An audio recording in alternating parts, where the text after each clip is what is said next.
আজ আমরা এসেছি বাংলাদেশের সবচেয়ে বড় ম্যানগ্রোভ ফরেস্ট সুন্দরবনে। সুন্দরবনে ঢুকতেই চোখে পড়লো এই কুমিরের ভাস্কর্য। কুমিরের ভাস্কর্যটি অনেক সুন্দরভাবে এমনভাবে তৈরি করা যেটা দেখলেই মনে হবে এটি বাস্তব। দূর থেকে কোনোভাবে দেখে বোঝার উপায় নেই এটি কৃত্রিম। এরপর আস্তে করে সামনে এগিয়ে যেতে থাকি সারসের মূর্তির দিকে। বিভিন্ন ধরনের সারসের মূর্তিগুলো সুন্দর করে সাজিয়ে রাখা আছে।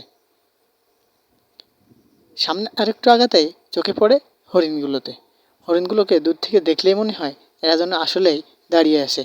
তাদের ঘাস খাওয়ার দৃশ্য এবং বসে থাকার দৃশ্য দেখলে মনে হয় না এগুলো কৃত্রিমভাবে তৈরি। সাতক্ষীরা জেলার শ্যামনগর উপজেলার মুন্সিগঞ্জের আকাশলীনা ইকো পার্ক থেকে গড়ে উঠেছে বাংলাদেশের সবচেয়ে বড় ম্যানগ্রোভ ফরেস্টের ইকো পার্ক। মাছরাঙাটি এমনভাবে বসে আছে যেন দেখলেই বোঝা যায় এটি আসল।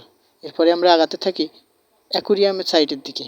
এখানে বিভিন্ন ধরনের বড় বড় সামুদ্রিক প্রাণীকে সংরক্ষণ করা হয়েছে।